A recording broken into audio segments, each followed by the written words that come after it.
বলা হয় মুনাফেক, সরকারের ভিতরে মুনাফেকই আছে।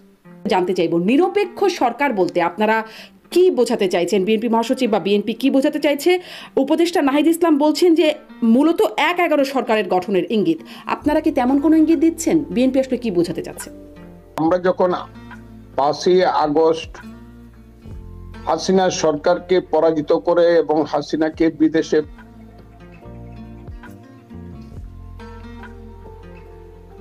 বিদেশে চলে যাওয়ার পরে অথবা সে পলায়ন করার পরে ৬-৭ ২ দিন একদম বাংলাদেশে কোনো সরকার ছিল না।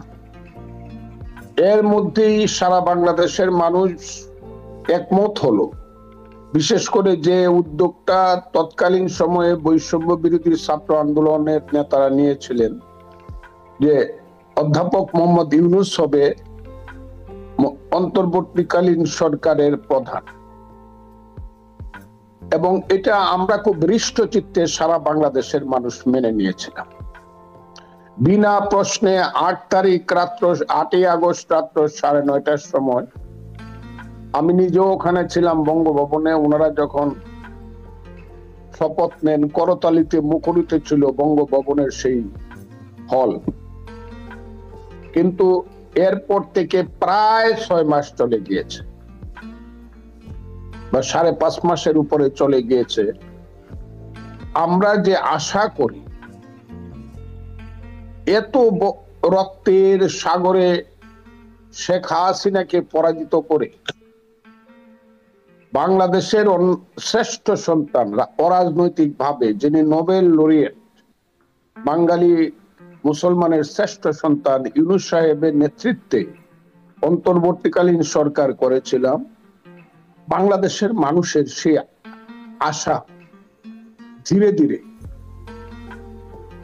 ব্যাহত হতে শুরু করলো, ভাঙতে শুরু করলো। এখন এই ৬ মাসের প্রেক্ষাপটে দাঁড়িয়ে খুব সুস্পষ্টভাবে মানুষ বলছে এই দেশে কোনো সরকার আছে বলতে গেলে এটা বোঝা যায় না। বিশেষ করে জনাব অধ্যাপক মোহাম্মদ ইউনূস সাহেবের উপরে মানুষ যে আশা করেছিল যে উনি অনেক কিছু করতে পারবেন দেশে এবং দুনিয়াতে, এই দেশ একদম ভরিয়ে দিতে পারবেন, সবকিছু মিলিয়ে সমৃদ্ধিতে ভরিয়ে দিতে পারবেন। এখন দেখা গেল ওই গ্রামে একটা কথা আছে, এক বউ সাল্লাম আমি চাউল খাওয়ানোর ডরে, এখন দেখি আরেক বউ ধানে চাউলে গিলে। তার নাম ইউনূস সরকার। আগের সরকারের সময়ে যে বাজার মূল্য ছিল, এখন বাজার মূল্য শুনলে মাথায় এমন ব্যথা ধরে, ঔষধ কিনতে গেলে সেই ট্যাবলেটের দাম শুনলে আরো ডাবল মাথা ধরে।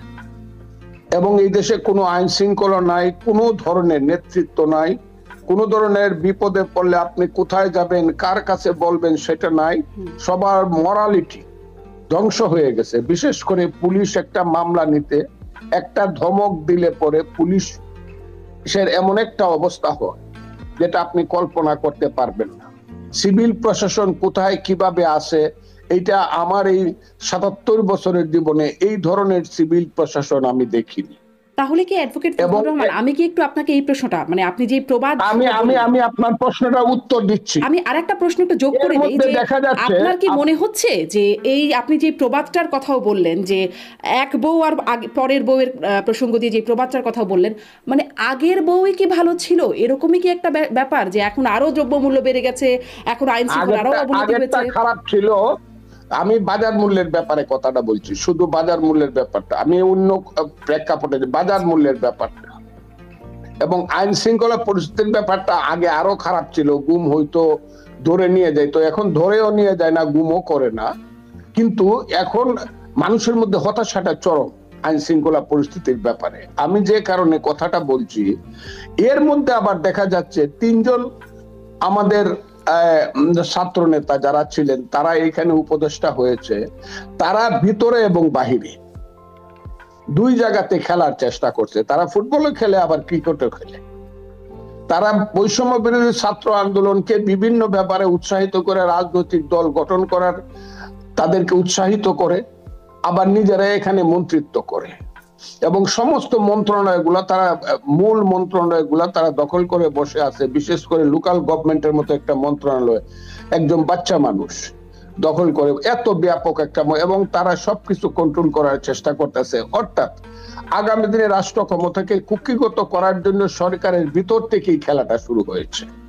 সেই কারণে আমরা মনে করছি বিএনপি 15 বছরে যা পারে না, এই বাচ্চা মানুষরাই তো সেটা পেরে দেখিয়েছে। তো তাদের তো একটা দাবি বা তাদের তো একটা যোগ্যতা নিশ্চয়ই আছে। বিএনপি 15 বছরে কি পারে নাই সেই কথাটা আপনি আলাদাভাবে প্রশ্ন করলে আমি সেটা উত্তর দেব। বিএনপি 15 বছরের জমিটা বিএনপি তৈরি করছে, 20টা বিএনপি ফেলছে, চারাটা বিএনপি লাগাইছে, হালিবাস বিএনপি দিছে, সার দিছে, এখানে পানি দিছে, ধানটা ফলাইছে। আমাদের দেশে দাওয়াল বলে, দাওয়াল রাইসা কাটছে। এই কারণে কি দাওয়ালরা সব পাওয়া যাবে ধান, যে আমরা কাটছি কাজে ধান আমাদের সবার। এই সমস্ত ফাউন্ডেশনটা বিএনপি এবং বিরোধী দলের। কাজেই বিএনপির এবং যারা মারা গেছে ছাত্র আন্দোলনের কয়জন মারা গেছে, 400-র উপরে লোক মারা গেছে বিএনপি এই আন্দোলনে, 5ই আগস্টের আন্দোলন। কাজে আমি যে কথাটা আপনাকে বলবো, কালকে খুব সূক্ষ্মভাবে দেশ বিদেশের জরিপে দেখানো গেছে যে 5ই আগস্ট পর্যন্ত রাজপথে যারা ছিল তার 85% নেতা কর্মী এবং সমর্থক হলো বিএনপির, যদিও তারা যৌক্তিক কারণে এবং কৌশলগত কারণে বলে নাই যে বিএনপি আন্দোলনে আছে, তাইলে আন্দোলনের ভিন্ন একটা ব্যাপার হতে পারে। এই জরিপটা কিসের অ্যাডভোকেট ফজলুর রহমান? এই জরিপটা কিসের 85%-এর জরিপটা? কোনটা? এই যে আপনি বলছেন 85% বিএনপির মানে সদস্য ছিলেন এই আন্দোলনে। হ্যাঁ, সদস্য ছিলেন মানে রাজপথে যারা ছিল, মিছিলে, মিটিং এ, আন্দোলনে, পুলিশের গুলির সামনে, এর মধ্যে 85% লোক ছিল বিএনপি। এটা বাংলাদেশের সংস্থার জরিপ, কাদের জরিপ এটা?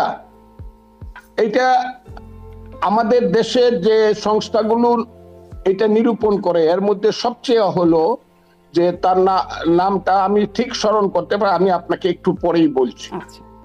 85% যারা, আমি নামটা বলছি এবং আপনাকে সে 85% লোক। আর লোক পাবে কোথায়? এই যে যাত্রাবাড়ি থেকে দাউদকান্দি পর্যন্ত 30 লক্ষ লোক মিছিল করছে, এরা কারা?